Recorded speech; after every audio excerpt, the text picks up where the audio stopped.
Hello guys, நான் ரொம்ப நாள் கழிச்சு வீடியோ போகிறேன்னு நினைக்கிறேன். ஆனால் இது ஒரு பெரிய பிரச்சனையாக இருக்குது. அதனால் என்னால் ரெகுலராக வீடியோ போட முடியுமான்னு தெரில. அதுக்கு என்ன மன்னிச்சிருங்க. சரி, நான் வளவலன்னு பேச விரும்பல. இப்போ நம்ம என்ன மாணவ பார்க்க போகிறோம்னா டிவைன் ரிங் டிசைன்ங்கிற மாணவ எபிசோட் 45 தான் பார்க்க போகிறோம். வாங்க வீடியோக்குள்ள போகலாம். எபிசோட் ஸ்டார்டிங்லேயே ஹீரோவும் சாக்குராவும் ஒரு புல்வெளியில் உட்காந்துருக்கிறதா காட்டுறாங்க. அந்த நேரத்தில் சாக்குரா ஹீரோ கிட்ட மாஸ்டர் அப்படின்னு ஒரு புக்கை கொடுக்குறா. அதை பார்த்த ஹீரோவும் என்ன புக் இது அப்படின்னு பார்க்குறான். அதுக்கு சாக்குராவும், மாஸ்டர் இது என்னோட சீக்ரெட், இப்போ இதை உங்கள்கிட்ட நான் சொல்கிறேன். எங்கள் அப்பா அடுத்த பீஸ்ட் கிங் கேண்டிடேட்டில் முக்கியமான ஒருத்தராக இருந்தார். அப்ப நான் வெறும் சின்ன பிள்ளை தான். ஸ்ட்ராங்காவும் நல்ல ஜீனியஸாவும் எங்க அப்பா இருந்தாரு. அவர் கூட நல்ல நம்பிக்கையான ஆள்களும் இருந்தாங்க. இப்ப இருக்கிற பீஸ்ட் கிங்கோட அப்பா அந்த நேரத்துல எங்க அப்பாவுக்கு ரொம்ப பெரிய போட்டியாளராக இருந்தாரு. பதவியிலையும் நல்ல பேர்லயும் எங்க அப்பாவுக்கு ஏணி வச்சா கூட அவர் எட்ட மாட்டாரு. அதனால அவன் ஒரு கெட்ட வழியை பயன்படுத்தினான். எங்க அப்பா கூட இருந்த நம்பிக்கையானவங்களுக்கு மிரட்டியும் லஞ்சம் கொடுத்தியும் எதிர்பக்கமா திருப்பினான். அப்படி துரோகம் பண்ணவங்க பேரு தான் இதுல எழுதியிருக்கேன். நீ சொல்றதெல்லாம் பார்த்தா இது ஒரு தேச துரோகம் மாதிரி தெரியுது. ஆமா, ரொம்ப நம்பிக்கையா இருந்தவங்களே அவருக்கு துரோகம் பண்ணாங்க. ஒரு முக்கியமான போருக்கு முன்னாடி அவருக்கு விஷம் கொடுத்து அவர் வீக் ஆக்கிட்டாங்க. அதுவே அவர் சாவறதுக்கு போதுமானதா இருந்தது. அந்த நேரத்துல எங்க அப்பா என் கண்ணு முன்னாடியே சரிஞ்சு விழுந்தாரு. எங்க அப்பாவை கொண்டதுக்கு அப்புறம் எந்த பிரச்சனையும் எதிர்காலத்துல வரக்கூடாதுன்னு என்னையும் கொல்ல ட்ரை பண்ணாங்க. இதெல்லாம் கேட்க கேட்க ஹீரோ பயங்கரமா வெறியாவறான். லக்கிலி என்னை வளர்த்தவங்க என் பக்கம் இருந்தாங்க. அந்த நேரத்துல எனக்கு பயங்கரமா ஜுரம் அடிச்சது. சுயநலவு கூட இல்ல, அவங்க என்னை தூக்கிட்டு எங்கேயோ போனாங்க. அதுலேட்டு எங்க பேரை நாங்க மறைச்சுக்கிட்டு அவங்க என் பாட்டியா மாத்திட்டு நான் வாழ ஆரம்பிச்சேன். நாங்க ரொம்ப தூரத்துல இந்த கிராமத்துல போய் மறைஞ்சுக்கிட்டோம். அவங்க எங்களை தேட ரொம்ப ட்ரை பண்ணாங்க. ஆனா இந்த பீஸ்ட் கிங்டம் ரொம்ப பெருசு. அதனால எங்க தேடுறதை கைவிட்டுட்டு இது கண்டுபிடிக்க முடியாது அப்படின்னு விட்டுட்டு போயிட்டாங்க. எனக்கு தெரிஞ்சு இந்த ஒரு குழந்தை என்ன பண்ணிவிடுன்னு அப்படின்னு நினைச்சிருக்கலாம். அப்படி சொல்லிட்டு சாக்குரா டக்குன்னு ஏந்திரிச்சு வாங்க, நம்ம ஒன்னா போய் பார்க்க வேண்டியது ஒண்ணு இருக்கு அப்படின்னு கூட அழைச்சிட்டு போறா. அப்படி ரெண்டு பேரும் ஏதோ அடர்ந்த காட்டுக்குள்ள நடந்து போயிட்டு இருக்காங்க. அங்க உடஞ்ச நிலைமையில ஒரு கூரை ஓடு இருக்கு. அது பக்கத்துல கிரேவ் மாரி ஒண்ணு இருக்கு. அது முன்னாடி போய் சாக்குரா அதையே பார்த்துட்டு நிக்கிறா. அந்த நேரத்துல ஹீரோவும், நீ சொன்னியே அவங்க இதானா அப்படிங்கிறான். அதுக்கு சாக்குராவும் ஆமா அப்படிங்கிறா. நானும் என் பாட்டியும் தப்பிச்சு வந்ததுக்கு அப்புறம் இந்த சீக்கிரட்டுக்கு பயந்து ரொம்ப கான்சியஸாவே நான் இருந்தேன். அதனால எனக்குன்னு எந்த ஃப்ரெண்ட்ஸையும் நான் உருவாக்கில. அதோட என் உண்மையான பவரை நான் யாருக்கிட்டையும் காட்ட கூட இல்லை. கொஞ்ச நாள்லே எங்க பாட்டியும் இறந்துட்டாங்க. ஆனா நான் அழகல. ஏன்னா சின்ன வயசுலயே என்கிட்ட அழக்கூடாதுன்னு சொல்லி வளர்த்தாங்க. அதை கூட அவங்க ரொம்ப கஷ்டப்பட்டு தான் என்கிட்ட சொன்னாங்க. அவங்க இறந்ததுக்கு அப்புறம் என்னோட ஒரே குடும்பமான அவங்கள இந்த இடத்த தான் புதைச்சேன். அந்த நேரத்துல நான் அந்த மண்வெட்டியோடய குட்டையா தான் இருந்தேன். அவளை புதைக்கிற அளவு குழி தோண்ட எனக்கு 2 இல்ல 3 நாள் ஆச்சு. ஆனா அது எனக்கு சரியா ஞாபகம் இல்லை. எனக்கு ஞாபகம் இருக்கிறது என்னன்னா, அந்த நேரத்துல என் கையெல்லாம் கிழிஞ்சு ரொம்ப வலியா இருந்தது. ஆனா அந்த வலியை கூட என்னால உணர முடியல. அந்த நேரத்துல ஹீரோவும் சாக்குரா அப்படின்னு கூப்பிடுறான். வெளி உலகத்தோட சேராம யார் கூடயும் ஃப்ரெண்ட்ஷிப் வச்சுக்காம நான் தனியா தான் வாழ்ந்தேன். ஏன்னா நான் தான் ஆஃப் பீஸ் மேன் ஆச்சு. என்னோட சொந்த மக்களே என்னை அழுக்காவும் கீழ்த்தனமாவும் பார்த்தாங்க. அவங்க ஒரு தடவை கூட என்னை அன்பா பார்க்கல. லக்கிலி என் ஃபாதரால நான் இன்னும் ஸ்ட்ராங்கா இருந்தேன். என் வயசுல இருந்தவங்களோட நான் ரொம்பவே ஸ்ட்ராங்கா இருந்தேன். மற்ற பார்ட்டியோட சேர்ந்து மான்ஸ்டரை அழிக்க அழிக்க நான் ஸ்ட்ராங்காவும் மாறினேன். வளர வளர இன்னும் நான் ஸ்ட்ராங்கானேன். அதுக்கப்புறம் தான் நான் ரியலைஸ் பண்ணேன், என் மனசுல இருந்த அந்த ஹேட் ரொம்ப தெளிவா தெரிஞ்சது. அதுதான் ரிவெஞ்ச். அப்ப என்ன தூக்குல போடும்போது அங்க நீங்க என்ன பண்ணிட்டு இருந்தீங்க? அது நான் எதிர்பாராம நடந்தது. நான் ஏதோ அங்க நடக்க போகுது அப்படின்னு தெரிஞ்சுதான் அந்த கிரவுண்டுக்குள்ள நுழைஞ்சேன். ஆனா எங்க அப்பாவுக்கு எதிராக இருந்தவனோ எங்க அப்பாவை கொன்னு அந்த பீஸ்ட் கிங்குக்கு எங்க அப்பா ஒரு டிராஃபியா கொடுத்தான். அப்படின்னா என்னோட வெப்பனா இருக்க வேண்டியது இப்ப இருக்கிற பீஸ்ட் கிங்கோட பையனோட வெப்பனா இருந்திருக்கணும். அவனை ஜெயிக்க முடியாதுன்னு யாரை விட எனக்கு நல்லாவே தெரியும். ஆனா அந்த மைதானம் நான் எதிர்பார்த்ததோட ரொம்பவே ஸ்ட்ராங்கா இருந்தது. அந்த மைதானத்தோட சென்டருக்கு நான் போகும்போது உடனே என்ன கண்டுபிடிச்சிட்டாங்க. ஆனா நான் யாருன்னு இன்னும் அவங்களுக்கு தெரியல. அங்க இருந்த ட்ரெஷரை திருட வந்த ஆஃப் பீஸ்ட் மேன் என்ன நினைச்சுக்கிட்டாங்க. ஒரு பெரிய தண்டனை எனக்கு கொடுக்கறது மூலமா என்னையே ஒரு உதாரணமாக ட்ரை பண்ணாங்க. என்னதான் எனக்கு ஒரு சின்ன நம்பிக்கையா இருந்தாலும் கடைசி நேரத்துல நான் தப்பிக்க திட்டமிட்டு இருந்தேன். அந்த நேரத்துல இப்படி நடக்கும் நான் எதிர்பார்க்கவே இல்லை. ஏன்னா நீங்க அந்த நேரத்துல என்னை காப்பாத்துறீங்க மாஸ்டர். சரி இந்தாங்க, இது உங்களுக்கு ரொம்ப முக்கியமானதுன்னு நான் நினைக்கிறேன். சரி வா, ரெண்டு பேரும் உன் கிராண்ட் மதரோட கிரேவை சுத்தம் பண்ணும். அந்த நேரத்துல சாக்குராவும், கிராண்ட்மா என்னோட வீடு, அதை சுத்தம் பண்ணதுக்கு அப்புறம் இப்பதான் இது பார்க்க நல்லா இருக்கு அப்படின்னு ஹீரோ சொல்றான். அதுக்கு முன்னாடி ஹீரோ முட்டி போட்டு தேங்க்யூ சாக்குராவை பாதுகாத்ததுக்கு அப்படின்னு சொல்றான். அப்படி சொல்லிட்டு இப்ப ரெண்டு பேருமே ப்ரே பண்ண ஆரம்பிக்கிறாங்க. இனிமே நான் சாக்குராவை ப்ரொடெக்ட் பண்றேன், நீங்க இனிமே நிம்மதியா சொர்க்கத்துக்கு போலாம் அப்படின்னு ரெண்டு பேரும் தீவிரமா ப்ரே பண்றாங்க. அந்த நேரத்துல அந்த பாட்டியோட ஆவியே இவங்க பின்னாடி வந்து பிளஸ் பண்ற மாதிரி தெரியுது. அந்த நேரத்துல சாக்குராவும், மாஸ்டர் நம்ம ஏன் என் குடும்பம் பயன்படுத்தின பழைய கோட்டைக்கு போனோம்? அதை ஏற்கனவே எங்க அப்பாவுக்கு கீழே இருந்த ஒருத்தன் அதை கைப்பற்றிட்டான். அதோட அவங்க பேர் தான் அந்த நோட் புக்ல ஃபர்ஸ்ட் பேஜ்ல இருக்கு. அதோட அவனுக்கு விசுவாசமா இருக்கிறவங்க ரொம்ப பாதுகாப்பா அதை பாதுகாத்துட்டு இருக்காங்க. அதையும் மீறி நான் உள்ள போனேன்னா என்னை ஈஸியா அவங்க கண்டுபிடிச்சிருவாங்க. இப்ப நான் வர போறது இல்ல, நீங்க போய் மறுபடியும் செக் பண்ணுங்க. இப்ப என்ன நடக்குன்னு மட்டும் பாருங்க. உங்க அப்பா உனக்கு கொடுக்கும்னு நினைச்ச வெப்பன் அந்த கோட்டையில தான் இன்னும் மறைஞ்சிருக்கு. உனக்காக அதை வெயிட் பண்ணிட்டு இருக்கு. ஒருவேளை அந்த நோட்டு புக்ல எழுதிருக்குல்ல, அவங்களெல்லாம் ஒன்னா சேர்ந்து அழிக்கலாம். அந்த சீன் அதோட கட் பண்ணி ஹீரோ சொன்ன அந்த கோட்டையை தான் கட்டுறாங்க. அங்க பார்த்தா நிறைய பீஸ்மன் அதை காவல் காத்திட்டு இருக்காங்க. எல்லாத்தையும் ஹீரோவும் சாக்குராவும் ஒரு மரத்துல ஒளிஞ்சிட்டு பார்த்துட்டு இருக்காங்க.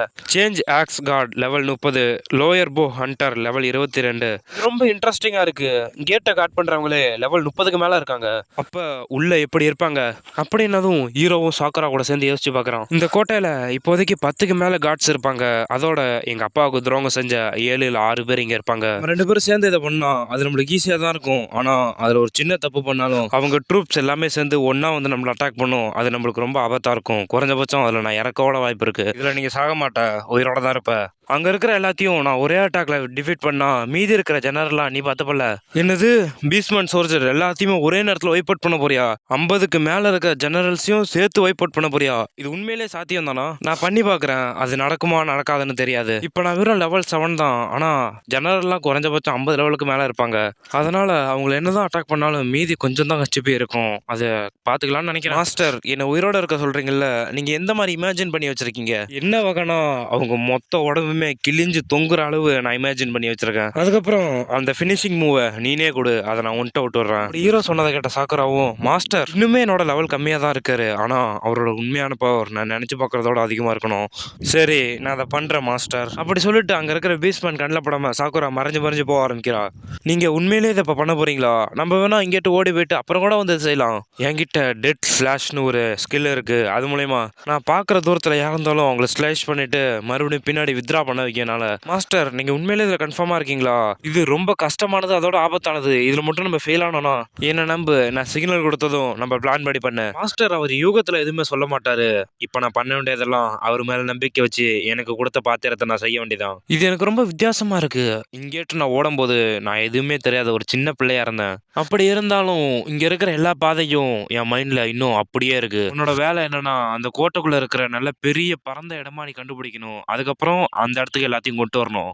அங்க இருக்கிற எல்லாரையும் உன் பக்கம் கவர்ந்து எல்லாரையும் ஒரே இடத்த கொண்டு வா. சரி, அவங்க துரோகம் பண்ணி கொண்ட எங்க அப்பாவோட ஒரே ரத்த சொந்தம் நான் மட்டும்தான். அதோட நான் எங்க போனேன்னு உங்களுக்கு தெரியாது. அந்த சின்ன குழந்தை திடீர்னு நீங்க வந்தா அவங்க கையில கிடைச்ச எல்லாத்தையும் தூக்கி என்ன அட்டாக் பண்ணுவாங்க.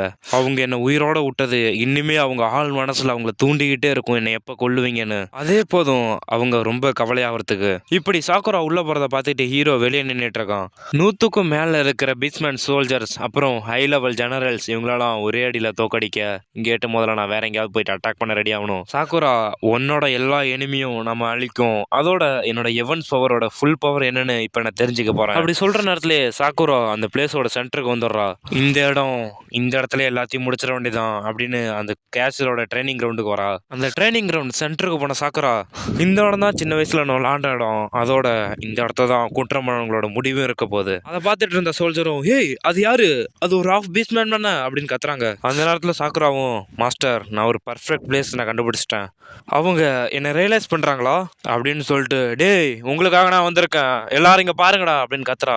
அந்த நேரத்தில் ஆர்மரியில இருந்த ஜெனரலும் இது என்ன சத்தம் அப்படின்னு பாக்குறான். ஸ்டோரேஜ்ல இருந்த மேஜும் இந்த பிரசன்ஸ் இது அவளோடதுதான். ஜெனரலும் இந்த கோட்டையில யார் இப்ப கலவரத்தை ஏற்படுத்துறா அப்படின்னு கத்திட்டு இருக்கான். எல்லா பீஸ்மேன் சோல்ஜரும் இங்க எனிமி அட்டாக் பண்றான், ஒரே ஒருத்தன் தான் இங்க உள்ள வந்திருக்கான், சீக்கிரம் ட்ரைனிங் கிரவுண்டுக்கு வாங்க அப்படின்னு கத்திட்டு எல்லாம் ஓடுறாங்க. அங்க வந்து ஒரு ஜெனரலும், நீ யாரு அப்படின்னு சாக்குராவை பார்த்து கேட்கறான். ஒரு ஹாஃப் பீஸ்மேன் கேலா, இங்க வந்து நீ ஏன் பிரச்சனை பண்ணிட்டு இருக்க? அங்க வந்த மெஜிஷியனும், ஒரு முட்டாளா தான் இருப்பான், ஆனா இந்த ஹாஃப் பீஸ்மேன் எங்கேயோ பார்த்த மாதிரி இருக்க.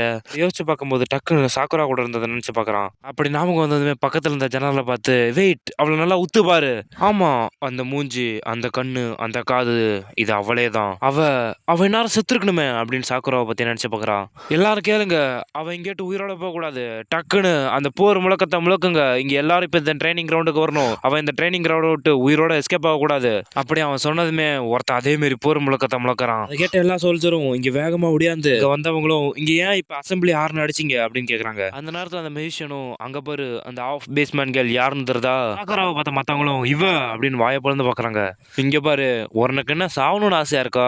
சின்ன குழந்தையே, நீ எவ்வளவு முட்டாளா இருந்திருக்க. சாக்குரா அந்த நேரத்துல, நல்லது நீங்க மறந்துட்டீங்கன்னு நான் நினைச்சிட்டேன். சாக்குரா சொன்னதும் மத்த எல்லா சோல்ஜரும் கீழே குதிச்சு வராங்க வேகமா சாக்குரா சாக்குரா அட்டாக் பண்ண. முன்னாலாம் சாக்குரா கெத்தா நிக்கிறா. அங்க வந்த மெஜிஷியனும் சரி எங்களேடி நீ தான் இங்கிட்ட தப்பிச்சு போயிட்டியே மறுபடியும் இங்கேயா வந்த, நீங்க இப்ப மறைஞ்சிருந்த மாதிரியே மறைஞ்சிருந்தீங்கன்னா உங்க வாழ்க்கை ஆபத்துக்கு போயிருக்காம இருந்திருக்கும். இப்ப நீங்க இங்க வந்துட்டாங்கிறதுனால உங்களுக்கு நாங்க கருணை கட்ட மாட்டோம். அதை கேட்ட சாக்குராவும் சிரிச்சுக்கிட்டு மறைஞ்சிருக்க நான் ட்ரை பண்ணவே இல்ல, எல்லாமே என் வாய்ப்பை பொறுத்து தான் இருந்தது. வெக்கமே இல்லாம துரோகம் பண்ண உங்களை கொல்றதுக்கான வாய்ப்பு அதுதான் எனக்கு கிடைச்ச பெரிய வாய்ப்பு. அதை கேட்ட மற்றவங்களும் என்னது நீ எங்களை பழி வாங்க போறியா, ஒரு சிங்கிள் ஹாஃப் பேஸ்மேன் கேர்ள் எங்களை பழி வாங்குறேன்னு நினைக்கிறியா அப்படின்னு சிரிக்கிறானுவோ. உன் முன்னாடி இப்போ 7 ஜெனரல்ஸும் 100க்கு மேலே எலக்ட் சோல்ஜரும் இருக்காங்க, இறந்து போனாரே உங்கள் அப்பா அவரு மாரியே நீனும் ஒரு முட்டாள் தான் அப்படின்னு சிரிக்கிறானோ பயங்கரமாக சொல்லி சொல்லி.